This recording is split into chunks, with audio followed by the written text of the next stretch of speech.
5 আগস্টের পর এই প্রশ্ন অবশ্য অনেকবার আপনার সামনে এসছে। তারপর আমি আপনাকে বলি, যেহেতু আপনার সাথে আমার দেখা হচ্ছে নতুন একটা ঘটনার পরে, এই প্রসঙ্গে নতুন একটা ঘটনার পরে, আপনি কিন্তু যে কোনো জায়গাতে এক ধরনের সমন্বয়ের প্রত্যাশী একজন মানুষ, ক্ষমা করার পক্ষে একজন মানুষ।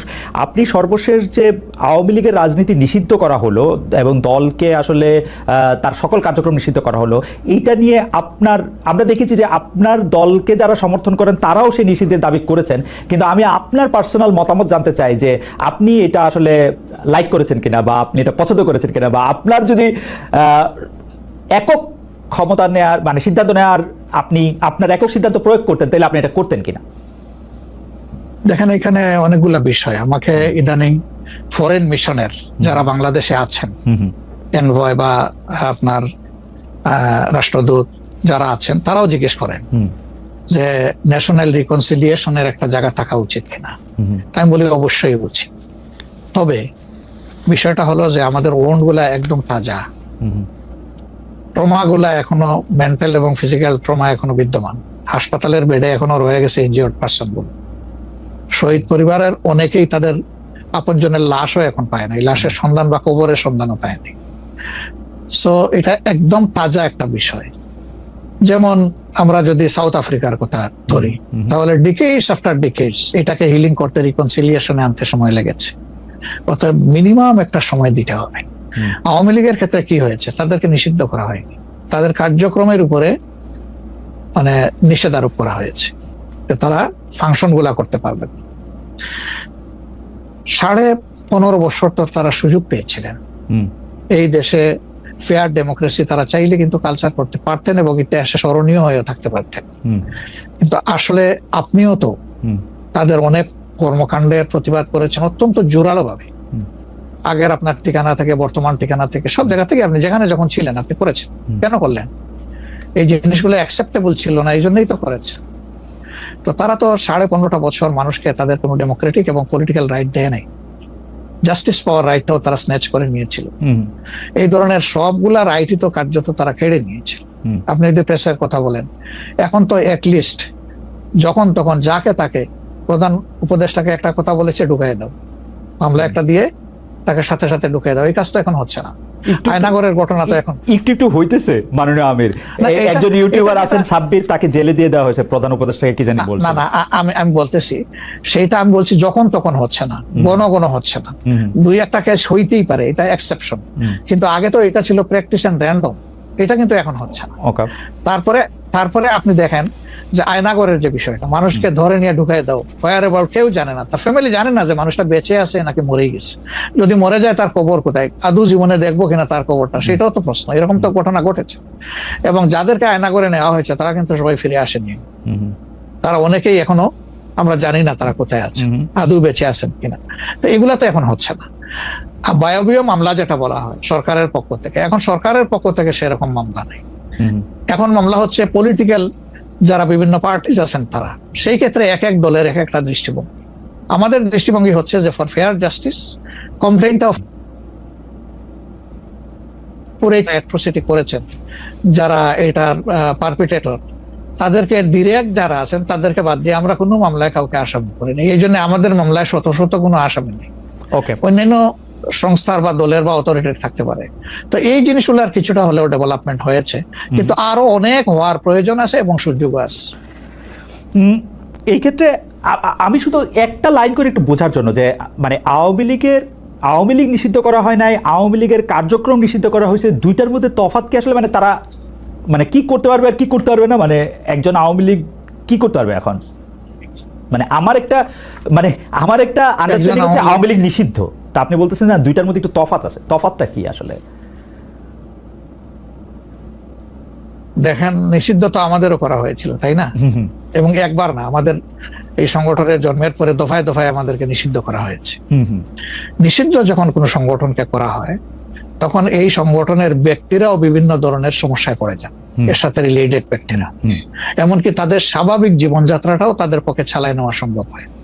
তারা যদি সমাজের কোনো ক্রিমিনাল ব্যক্তি নাও হয়ে থাকে, তবুও তাদের উপরে সমস্যা আরোপ হয়েছে। কিন্তু যখন কার্যক্রম নিষিদ্ধ থাকবে তখন ওই পলিটিক্যাল কার্যক্রম গুলা ছাড়া বাকি জীবনের সবই তো তারা করতে পারবে, করছে তো। আচ্ছা, তারা তো এই দেশ ছেড়ে সবাই তো আর চলে যায়নি, সবাইকে জেলেও ঢুকানো হয়নি। এইটা একটু পরিষ্কার হয়েছে। জনাব যুদ্ধাপরাধের মামলায় জামাত নেতা এটিএম আজহারুল ইসলাম খালাস পাওয়ার পর আপনি একটি সংবাদ সম্মেলনে বলেছেন, জামায়াতে ইসলামী বা তার কোনো নেতাকর্মীর মাধ্যমে কেউ ক্ষতিগ্রস্ত হয়ে থাকলে তার কাছে নিঃশর্ত ক্ষমা চাই। এই ক্ষমা প্রার্থনায় কি ৭১ মুক্তিযুদ্ধের সময়টাও আছে কিনা সেটা সেদিন আপনি স্পষ্ট করেননি, আজকে এটা স্পষ্ট করবেন? মানে আপনি, অনেকেই প্রশ্ন করছেন যে জামায়াতের মাননীয় আমির ক্ষমা কিসের জন্য চাইলেন, মানে ৪৭-এর পর থেকে শুরু করে আজকে পর্যন্ত, শুধু ৭১ না, ৪৭-এর পর থেকে শুরু করে আজকে পর্যন্ত আমাদের দ্বারা যত মানুষ যত জায়গায় কষ্ট পেয়েছে, কেউ যদি ক্ষতিগ্রস্ত হয়ে থাকে, সেই মানুষগুলো তাদের সকলের কাছে আমি বিনা শর্তে ক্ষমা চেয়েছি। কেন ক্ষমা চেয়েছি? আমরা মানুষ, ইন্ডিভিজুয়াল মানুষ যেমন ভুল করতে পারে, মানুষের সমষ্টি একটা দলেরও বিভিন্ন ভুল সিদ্ধান্ত থাকতে পারে। কোনটা ভুল কোনটা সঠিক ইতিহাস এটা নির্ধারণ করবে। আজকে যেটাকে ভুল বলা হচ্ছে, কালকে এটাই হয়তো সবচেয়ে বড় সঠিক হিসাবে প্রমাণিত হবে। আর ইতিহাসের পালাবদলে রাজনীতিতে সবাই জিতে না, কেউ জিতে কেউ হারে। আমরা আদর্শবাদী একটা দল, আমরা বিশ্বাস করি আমরা মানুষ ভুলের ঊর্ধ্বে নই। আমাদের দ্বারা, আমাদের সহকর্মীদের দ্বারা মানুষ বিভিন্ন ক্ষেত্রে কষ্ট পেতে পারে, ক্ষতিগ্রস্ত হতে পারে। আমি সব কিছুর জন্য কোনো শর্ত আরোপ না করেই মাপ চেয়েছি। ওকে, মানে ৪৭ এবং মাপ চাওয়ার মধ্যে কোনো পরাজয় নাই, লজ্জা অবশ্যই নাই। ৪৭ থেকে আজ পর্যন্ত যে কোনো কিছুর জন্য মানুষ আপনাদের কাছ থেকে যদি কোনো ধরনের আঘাত পেয়ে থাকে, তার জন্য আপনি দুঃখ প্রকাশ করেছেন বা ক্ষমা চেয়েছেন। এর ভিতরে সব ঢুকে গেছে, কোনো কিছু বাদ নাই। ওকে, এভরিথিং ইনক্লুডেড। আচ্ছা, এবং এটা আনকন্ডিশনাল, মানে অ্যাপোলজি দিয়ে আনকন্ডিশনাল পার্ডন সিক করেছে। এইটা কি ডক্টর শফিকুর রহমান, আমি আসলে যেহেতু আপনার সঙ্গে আমার মানে নানা সময় কথা বলার সৌভাগ্য হয়েছে, মানে পর্দার বাইরে পর্দার ভিতরে, সেটা আমি জানি বলেই আমি আমার প্রশ্নটা করছি যে আপনি যে ৭১টাকে এই ৪৭ থেকে আজ পর্যন্ত একসাথে বললেন, এর কি কোনো বিশেষ কারণ আছে নাকি? মানে না না না না না না, কোনো বিশেষ কারণ নাই। আমার মানবিক মূল্যবোধের জায়গা এবং আমার দায়িত্বের জায়গা থেকে বলেছি, অনুভূতির জায়গা থেকে, দায়িত্ব এবং অনুভূতির জায়গা, বিশেষ কোনো কারণ।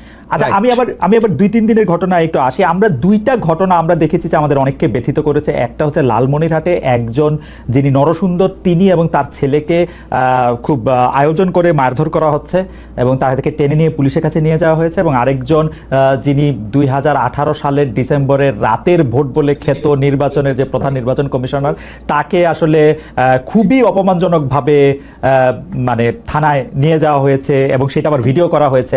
মানে আমি সাধারণভাবে যেটা বুঝি, আপনি আমাকে শাস্তি দিতে পারেন, আপনি আমাকে মৃত্যু দিতে পারেন, কিন্তু মানুষ হিসাবে আরেকটা মানুষকে অসম্মান করার অধিকার যে আমাদের নাই, এইটা কি মানে মানে নাকি এইটা আমাদের আছে কারণ তার একটা খারাপ কাজ করেছিল, এরকম কি? মানে আমি জানি না, মানে অনেকে তার আরেকজন, জি আপনি বলেন, আরেকজন খারাপ কাজ করেছেন বলে আমিও করব, এটা কোনো যুক্তি? আমি আরেকজনের খারাপে কষ্ট পেলাম, ক্ষতিগ্রস্ত হলাম, এখন আমি সেম অথবা ওয়ার্স দেন দিস আরো খারাপ কিছু করলাম তার সাথে, সেটা কি কোনো মানবিক আচরণ বলে গণ্য হবে? নিশ্চয়ই না। তবে দেখেন, আমরা এটাকে কখনো সমর্থন করি না, কিন্তু পরিবেশ, প্রেক্ষাপট, স্থান, কাল, পাত্র, মানুষ কোনো জিনিসকে যখন লাইক করে না, তখন প্রকাশ্যে হয় তার প্রতিবাদ করে, না হয় মনে মনে ঘৃণা করে, অথবা সে শক্তি থাকলে প্রতিরোধ করে। এই তিনটা স্টেজ থাকে, এটা হাদিসের ভাষা অনুযায়ী। এই অবস্থায় আমরা হয়তো ভিজিবল সেই রকম প্রটেস্ট অনেক ক্ষেত্রেই করতে পারি না, কিন্তু আমরা এগুলাকে মনের দিক থেকে সাপোর্ট তো করি না, আমরা বরঞ্চ মনে করি যে এগুলা আরেকটা অপরাধ।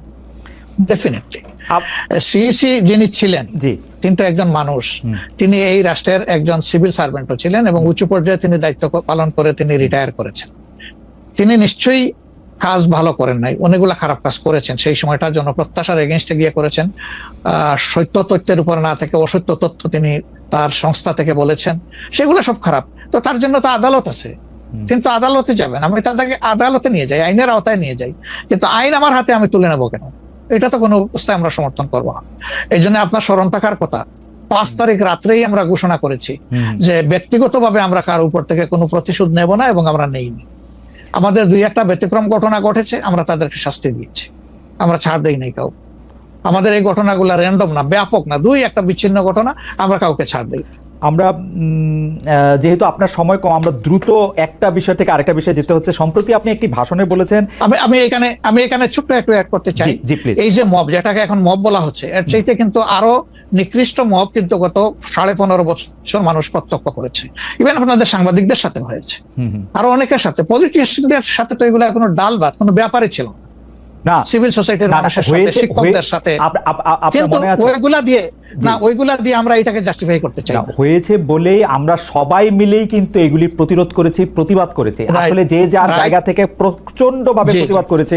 আমার মনে আছে ডয়েচে ভেলেতে থাকতে আমি একবার শেখ হাসিনার নাম করে এতবার বলতেছিলাম যে কেন তিনি এটি করবেন, কেন তার এটি সমালোচনা করা যাবে না, এবং কেন তার এটা, মানে আমার মনে আছে যে মানে আমার সাংবাদিকতায় আমি কোনো সময় অ্যাক্টিভিজম করতে চাই না বা অ্যাক্টিভিজমের জায়গা থেকে, কিন্তু এইগুলির প্রতিবাদ আমরা সবাই মিলেই আসলে করেছিলাম, যে যার অবস্থান থেকে।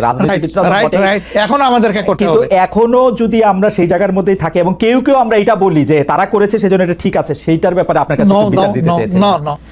প্রশ্নই ওঠে না, এটাকে সাপোর্ট করা যাবে না। আরেকজন অন্যায় করেছে তাই আমি আরেকটা অন্যায় করবো, এটা চলবে না। আর তাইলে আমরা ভালোর দিকে আগাবো কিভাবে? অ্যাবসলিউটলি আমরা তো আগাতে পারবো। আপনি সম্প্রতি এক ভাষণে বলেছেন, আরেকটা প্রসঙ্গে যাই, যে সেই গণতন্ত্র হালাল যার মাধ্যমে আল্লাহর বিধান কায়েম করা যাবে, বুলেট নয় ব্যালটের মাধ্যমে যেতে হবে। এটা আপনি বলেছেন হাদিসের রেফারেন্স দিয়ে। আপনার এই বক্তব্যের প্রতিবাদ করেছেন মুফতি ডক্টর সাইদ মোহাম্মদ এনায়েতুল্লাহ আব্বাসী সিদ্দিকী। রবিবার ফেসবুক এক পোস্টে দাবি করেছেন যে তিনি হাদিসের সুস্পষ্ট অপব্যাখ্যা করেছেন। আপনি এক লাইনে আবার একটু ব্যাখ্যা দিবেন কিনা? আমি হাদিসের দেই নাই, আমি বলেছি যে ডেমোক্রেটিক যে প্রসেসটা, এটা রাসূল করিম সাল্লাল্লাহু আলাইহি সাল্লামের পরে যারা রাষ্ট্র পরিচালনা করেছেন খুলাফায়ে রাশিদিন, তাদের সময় ছিল, এবং এটা বাস্তবতা আমরা সবাই জানি। হযরতে ওমর খুতবা দিতে দাঁড়াইছেন, সাধারণ মুসল্লি বলছে আমি আপনার খুতবা শুনবো না। কেন শুনবেন না? ওই যে আমরা কুশাগার থেকে কাপড় পাইলাম, আমার কাপড়ে লম্বা জামা হইলো না, আপনারটাই লম্বা জামা হইলো কেমনে? এই তো সেম কাপড় দেখতেছি। তখন তিনি তার ছেলে আব্দুল্লাহ ইবনে ওমরকে বলেছিলেন, বাবা তুমি এবার জবাব দাও। তিনি দাঁড়াইয়া বললেন যে দেখেন, বাবা তো রাষ্ট্রের দায়িত্বশীল, তার সাথে বিভিন্ন বিদেশি প্রতিনিধি দল আসে, এই রাষ্ট্রের সম্মানে আমি বাবাকে বলেছিলাম যে বাবা আমাদের পোশাক 2 টুকরা করে কাটার দরকার নাই, আপনি অনুমতি দিলে আমি কুশাগারকে রিকোয়েস্ট করতে চাই যে আমাদের 2 পিস না কেটে দিয়ে দেওয়ার জন্য, সেটা দিয়ে আপনি জামা বানাবেন। তো আমার বাবা এবং আমার 2 পিস মিলে ওনার 1 পিস হয়েছে, এবং তাই ওনার জামা লম্বা। তো লোকটা বসে আল্লাহ শুকরিয়া আদায় করে বললেন যে খলিফাতুল মুসলিমিন, এবার আপনি আপনার খুতবা দেন, আমি শুনবো, মন ভরে শুনবো। তো এই দেখেন, এটাই তো বিউটি অফ ডেমোক্রেসি। ওই যে আপনি ফ্রিডম অফ এক্সপ্রেশন বললেন, এর চাইতে ভালো ফ্রিডম অফ এক্সপ্রেশন কোথায় পাবেন আপনি? আমি বলেছি যে না, গণতন্ত্র হচ্ছে এটা কোনো ইজম না, এটা আপনি নিজেও জানেন। গণতন্ত্র কোনো মতবাদ না, it's a way to establish your ism. আপনি যেটা চয়েস করেন, এটা ক্যাপিটালিজম হইতে পারে, সোশ্যালিজম হইতে পারে, কমিউনিজম হইতে পারে, এরকম যেটাই হোক সেটা আপনি করবেন, কিন্তু এটা একটা ওয়ে, এই বাহনের উপরে আপনি চড়ে যাবেন। সেটা যদি আল্লাহর দিন কায়েমের উদ্দেশ্যে হয়, তাহলে অবশ্যই এটা মুসলমানদের জন্য হারাম হওয়ার কথা না। এখন আমার কথার সাথে তো ডিফার করতেই পারেন, উনি একজন লার্নেড মানুষ, আমি তাকে রেসপেক্ট করি, এবং কারো ডিফারেন্সটাকেও আমি রেসপেক্ট করি, কারণ এটা না হলে তো আপনার ফ্রিডম অফ এক্সপ্রেশন থাকবে না, এবং মাল্টিকালচারাল সোসাইটিও বিল্ড আপ করা সম্ভব হবে না। আচ্ছা, অ্যাবসলিউটলি ফাইন। আচ্ছা, আপনি শুক্রবার একটা দলীয় কর্মসূচিতে বলছেন যে দিন কায়েমের চেষ্টা বা প্রচেষ্টা ঐচ্ছিক নয়, মুমিনের উপর ফরজ। আরবার আপনাদের দীর্ঘদিনের একটা স্লোগান হচ্ছে এরকম, আল্লাহর আইন চাই। এখন একটি নতুন প্রচারণা, মানে অনেক দলকেই ক্ষমতায় দেখা যায়, মানে জামাত ইসলামের একটা নতুন প্রচারণা এরকম যে অনেক দলকে ক্ষমতায় দেখা হয়েছে, জামাতকে একটিবার সুযোগ দেওয়া হোক, আপনারা যদি নির্বাচনে জিতে ক্ষমতায় যেতে পারেন তাহলে কি বর্তমান ব্যবস্থা পাল্টে কোরআন সুন্নাহ ভিত্তিক শাসন বা শরিয়া আইন, শরিয়া ব্যবস্থা চালু করবেন? আসলে দেখেন, কোরআন সুন্নাহ ভিত্তিক মানে অনুশাসন যেটা, এটার ব্যাপারে সমাজের পারসেপশনের ভিন্নতা আছে। আমাদের বাংলাদেশের যে সংবিধান আছে, এই সংবিধানের অনেকগুলা আর্টিকেল, অনেকগুলা ধারা উপধারা কোরআনের সেন্সের সাথে পুরোপুরি মিলে যায়, এটার সাথে কোনো ডিফারেন্স নাই। আবার কিছু কিছু ধারা আছে সেখানে কনফ্লিক্ট, কন্ট্রাডিকশন আছে। ওরকম পরিবেশ পরিস্থিতি যখন আসবে, জনগণের প্রত্যাশার আলোকে এটা মানে সবার সাথে ইন্টারেক্টিভ হয়, সবাইকে সাথে নিয়েই ইনশাআল্লাহ ভালো জিনিসগুলোকে আমরা ইনপুট দেবো আল্লাহ থেকে। তবে এটাও মনে রাখার বিষয় যে কোরআনী শাসন হঠাৎ করে আল্লাহ তাআলা এস্টাবলিশের হুকুম দেন নাই, it was a gradual process. For example মাদক কিন্তু দুনিয়ার কেউ কিন্তু এটাকে অ্যাপ্রুভাল দেয় না, বাট এটার প্র্যাকটিস সব জায়গায় আছে, এটা বাস্তবতা। তো সেই মদ যখন হারাম ঘোষণা করা হয়, নিষিদ্ধ করা হয়, তখন কিন্তু 3 পর্যায়ে গিয়ে চূড়ান্তভাবে এটা নিষিদ্ধ করা হয়েছিল। তো এটা গ্রাজুয়াল একটা প্রসেস। আপনি একটা ক্রাইম থেকে দীর্ঘদিনের প্র্যাকটিস থেকে মানুষকে সরাবেন, আল্লাহ তাআলার সেই বিধানকে অনুসরণ করেই আমরা আগাবো ইনশাআল্লাহ। 5 আগস্টের পর থেকে বিএনপির পক্ষ থেকে যেহেতু জাতীয় নির্বাচনের দাবি জানানো হয়েছিল, এটা নিয়ে অনেক তাদেরকে রঙ্গব্যঙ্গ করা হয়েছে।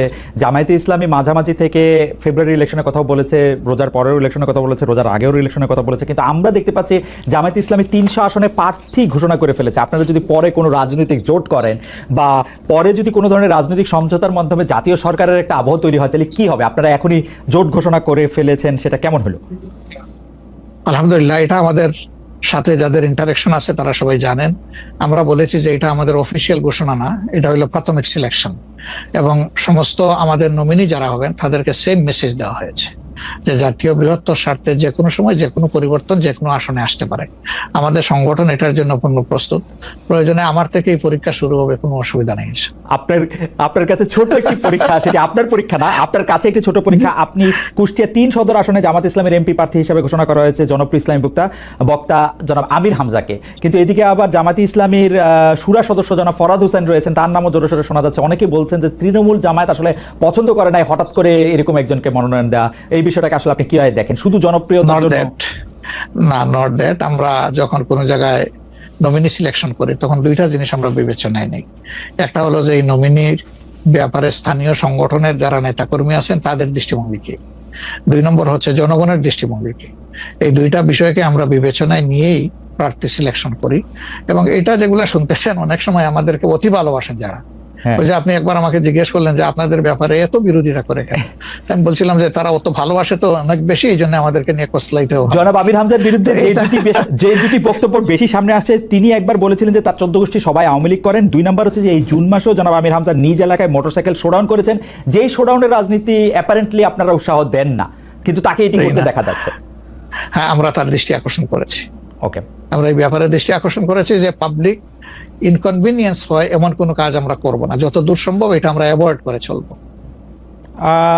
এটা আচ্ছা, আমরা আরেকটা প্রসঙ্গে আসি যে লন্ডনে ডক্টর মোহাম্মদ ইউনূস এবং জনাব তারেক রহমানের বৈঠকের পর যৌথ বিবৃতির প্রসঙ্গে জামায়াতে ইসলামী একটা শক্ত অবস্থান নিয়েছে। তারা বলেছে যে বৈঠককে তারা স্বাগত জানিয়েছেন, কিন্তু যৌথ বিবৃতিটা তারা পছন্দ করেন নাই।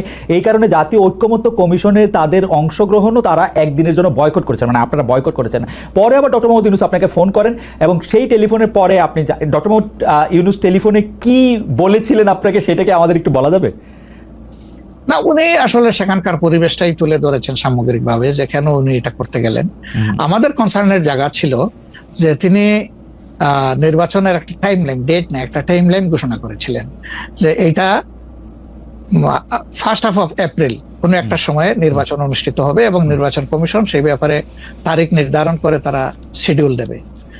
এটা কিন্তু সবগুলা দলের সাথে সিরিজ অফ টকের পরে, উনি সরাসরি আলোচনার পরে এটা করেছিলেন। এরপরে তিনি লন্ডনে গিয়েছেন। তারেক রহমান সাহেব যেহেতু দেশে নেই এবং তিনি কার্যত বিএনপির এখন হইলেন নির্বাহী প্রধান, ভারপ্রাপ্ত চেয়ারম্যান, তার সাথে একটা বৈঠক হওয়াই উচিত, হইতেই পারে। এটা তো ভালো, এটা খারাপ কি? রাজনীতিতে ডায়ালগই তো উত্তম সমাধান। এবং বিএনপির কিছু কনসার্ন ছিল, তার সাথে আলোচনার মাধ্যমে সেটা যদি দূর হয় এটা তো ভালো, জাতীয় জীবনের জন্য ভালো, জাতীয় রাজনীতির জন্য ভালো। কিন্তু যেটা সকল দলের সাথে আলোচনা করে তিনি একটা টাইম লাইন দিলেন, শুধুমাত্র একটা দলের সাথে আলোচনা করে সেইটা থেকে এইভাবে তার প্রকাশ্যে ঘোষণা দেওয়া, যদিও তিনি ডেফিনেটলি বলেন নাই যে রমজানের আগেই হবে, তিনি বলেছেন যদি এই জিনিস ফুলফিল করা যায় তাইলে সেটা আগেও চিন্তা করা যেতে পারে, কিন্তু সেটা ভালো হতো। আমাদের বক্তব্য হচ্ছে ভালো হতো দেশে এসে তিনি তাকে বলতেন যে আমি সম্মানের সাথে আপনার কথা শুনলাম, আমি মনে করি আপনার কথাগুলো লজিক্যাল, আমি দেশে গিয়ে আবার দলগুলোর সাথে একটু আলাপ করবো, করে এটাকে কিভাবে শেপ দেওয়া যায় আমি চিন্তা করবো, আপনি আমার উপর আস্থা রাখতে পারেন। That was good. কিন্তু এটা না করে সেখানে এটা ঘোষণা দেওয়াটাকে আমরা সঠিক মনে করি নাই। আমরা মনে করি যে ক্ষমতার ভারসাম্য একদিকে হেলে গিয়েছে এবং জাতি একটা রং মেসেজ পেয়েছে। এই জন্য আমরা আমাদের এই পর্যায়ে এটা আমার একটা প্রশ্ন, আপনার কাছে কি মনে হয় পরবর্তী জাতীয় সংসদ নির্বাচন আসলে কোন দিন কোন মাসে হবে? আমি ঠিক এটা জানি না, তবে আমি মনে করি যে এটা এপ্রিল পাড়ি দেবে না কোনো অবস্থায়। আর ফেব্রুয়ারিতে হলে আমিই বলেছি সবার আগে আপনি বলেছেন যে হ্যাঁ, যে ফেব্রুয়ারিতে হলে এটা বেস্ট, কারণ এই সিজনটা আমাদের জন্য কমফোর্টেবল সিজন ইলেকশনের জন্য। আপনার কাছে কি মনে হয় আপনার মনে কি এরকম একটা সম্ভাবনা আপনি দেখতে পান যে এটা রমজানের পরেও আসলে যেতে পারে? সেই ক্ষেত্রে রমজানের সময় আপনাদের ক্যাম্পেইন করতে হবে। বেশিরভাগ সময় আমরা দেখি যে রমজানের সময় ধর্মপ্রাণ মুসলমানদের অনেকেই আসলে দুনিয়াবি কোনো জিনিসের মধ্যে থাকতে চান না, সেই ক্ষেত্রে ভোটের মানে এখনো কি? আমার মনে হয় যে রমজানে তো আমরা সব ধরনের সব কাজই তো করি, কাজ তো আমরা বাদ দিই না কোনো, রাইট, অফিস আদালত ব্যবসা বাণিজ্য সবই তো করি, খেত খামার যার যেটা আছে। রমজান আমাদের জন্য কোনো সমস্যা না, রমজান কারোর জন্যই সমস্যা হওয়া উচিত না। ওকে, কোনো দল বলেছেন যে রমজানে ক্যাম্পেইন করতে গেলে অনেক ইফতার মাহফিল হবে, সেখানে প্রচুর টাকা খরচ করতে হবে, আপনি করবেন না। আপনি ইফতার মাহফিলে মেহমান হিসাবে গিয়ে খেয়ে আসবেন, দোয়া করে দিয়ে আসবেন, অসুবিধা কি? আপনাকে টাকা খরচ করতে হবে কেন? ওই সময় তো এমনিও টাকা খরচ করা ঠিক না, শিডিউল ডিক্লারেশন হয়ে যাওয়ার পরে মানুষকে খাওয়ানো ঠিক না। আপনি খাবেন, অসুবিধা কি? দাওয়াত দিলে যাবেন, খাবেন, কথা বলবেন, মিশবেন, হাত মিলাবেন, এটা আপনার নির্বাচনী কাজকে আগাবে, কোনো সমস্যা তো নাই। আপনি কোনটা প্রেফার করবেন, মানে ইলেকশনের ডেট ফেব্রুয়ারি অর এপ্রিল? আমরা তো প্রেফার করে বলেছি বেস্ট হইলো ফেব্রুয়ারি, বেস্ট হলো ফেব্রুয়ারি, কিন্তু এপ্রিলে হইলে কোনো অসুবিধা নাই। আমরা মনে করি এপ্রিলে হইলে অসুবিধা নাই, তবে এটা ক্রস করা উচিত নয়। এপ্রিল ক্রস করা উচিত না, কোনো অবস্থায় উচিত হবে না। আপনি কি মনে করেন এখন যদি নির্বাচন কমিশন বলে যে তারা ডিসেম্বরে নির্বাচন দিতে চান, তাইলে কি আপনারা আপত্তি জানাবেন না আপনাদের এটা? হ্যাঁ, না, আমরা ওই যে 2-3টা জিনিস বলেছি, যে বেসিক রিফর্ম, তারপরে হচ্ছে আপনার দৃশ্যমান বিচার, প্রবাসীদের ভোট ইনকর্পোরেট করা, এই 3টা জিনিস যদি আমরা মিনিমাম পাই, তাহলে ডিসেম্বর কেন, সামনের মাসে হইলে আমাদের কোনো আপত্তি নেই। ডিসেম্বর আমাদের দর্শক, আর আমরা দেখেন মূল থেকে কখনো বলি নাই যে এই মাসে হতেই হবে, এই শব্দ কিন্তু কখনো আমরা উচ্চারণ করিনি। আমরা এই ব্যাপারে ফ্লেক্সিবল, আমরা প্রধান উপদেষ্টার কমিটমেন্টের উপরে রেসপেক্ট শো করতে চাই। উনি বলেছিলেন ডিসেম্বর এই বছর অথবা আগামী বছরের জুনের মাঝখানে যে কোনো সময় তিনি নির্বাচন দিবেন। তা আমরা দেখতে চাই যে তিনি তার কথার উপরে আছেন। তবে এটাও ঠিক যে মে জুন এইগুলা কিন্তু ইলেকশনের জন্য কোনো ফেভারেবল টাইম না। ইভেন এপ্রিলটাও একটু কষ্ট হবে, এই ব্যাপারে বলার অপেক্ষা রাখে না। ফেব্রুয়ারির চাইতে এপ্রিলে কিন্তু একটু কষ্ট বেশি হবে। আপনাকে যেহেতু মানে একটু তাড়াতাড়ি, সেজন্য আমাদের শেষ প্রসঙ্গ সেটা হচ্ছে বিএনপির সাথে জামায়াতে ইসলামের সম্পর্ক। আমরা দেখেছি যে আপনি এবং আপনাদের দলের নায়েবে আমির, তারা দুজনেই বিএনপির চেয়ারপারসন এবং ভারপ্রাপ্ত চেয়ারপারসন যারা লন্ডনে ছিলেন তাদের সাথে দেখা করেছেন। দেখা করার পরে আমরা রাজনীতিতে একটা ইতিবাচক সুবাতাস দেখেছিলাম। আপনি এসে ফেব্রুয়ারিতে ইলেকশনের কথা বলেছিলেন। এখন আবার ব্যাপারটা আসলে কোন জায়গায়, মানে জামায়াতে ইসলামী বিএনপি কি পরস্পর মুখোমুখি অবস্থায় আছে? তাদের মধ্যে কি আবার একটা সদ্ভাব, মানে আসলে অবস্থাটা কি এখন? আসলে সমস্যাটা আমাদের না, সমস্যা আপনাদের। আচ্ছা, মিডিয়ায় যারা আছেন তাদের। আচ্ছা, আমরা তো মুখোমুখি না, আমরা তো পাশাপাশি আছি। তো ওকে, আমরা এই যে ঐক্যমত্য কমিশন বলেন বা অন্যান্য মিটিং গুলা বলেন বা আমাদের নিজেদের মধ্যে কথাবার্তা বলেন, আমরা তো কোনটা বন্ধ রাখি নাই, আমরা সবটাই আছি। কিন্তু কতিপয় মিডিয়া, সবাই না, এই কুচে টেনে সুতা বাইর করে কোথায় একটু বিএনপির মুখামুখি জামাত হবে, জামাতের মুখামুখি বিএনপি হবে, এটার মধ্যে জাতির কি কল্যাণ আছে আমরা বুঝতে পারি না। আমাদের তো ওরকম কোনো রেশারেশি সম্পর্ক নাই। আমি হচ্ছে যে দুটা, খালি আপনি মিডিয়ার কথা বলছেন, ভালো করছেন। এখন আমরা তো আসলে মানে মিডিয়া থেকে অনেক সময় তথ্য নেই।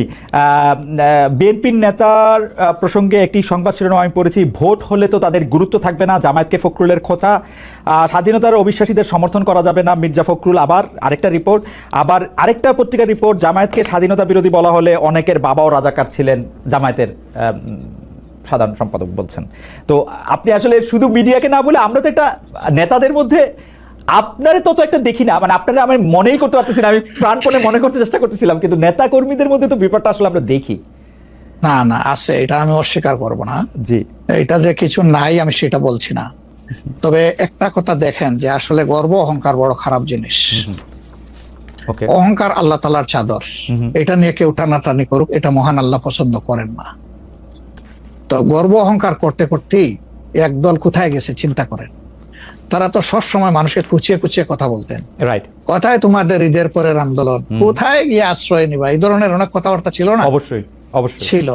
তা এটা যদি আমিও বলি, এটা গ্রহণযোগ্য হওয়া উচিত নয়, এবং এটা অন্য কেউ যদি বলে সেটাও গ্রহণযোগ্য হওয়া উচিত নয়। কাউকে নিয়ে উপহাস করতে নাই।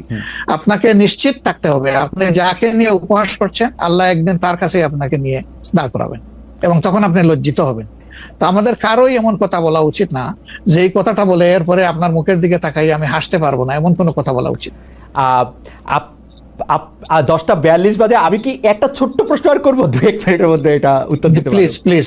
সেটা হচ্ছে যে ইলেকশনের আগে তো অনেক ধরনের কথাই আসে, কেউ একটা জরিপ করে, কেউ নিজস্ব। আপনারা কি নিজস্ব কোনো জরিপ করেছেন আপনাদের আসন বা আপনাদের পপুলার ভোট বা পপুলারিটির ব্যাপারে? কেউ বলছেন এবার আপনারা 91 এর বিএনপি যেমন আওয়ামী লীগকে কাঁদিয়ে ক্ষমতা পেয়ে গেছিল, এইবারও আপনাদের এরকম একটা হইতে পারে, এটা কি আপনার মনে হয় যে মানে মহান BNP আল্লাহ সবচেয়ে ভালো জানেন, তবে আমরা জরিপ করেছি এবং আরো করব।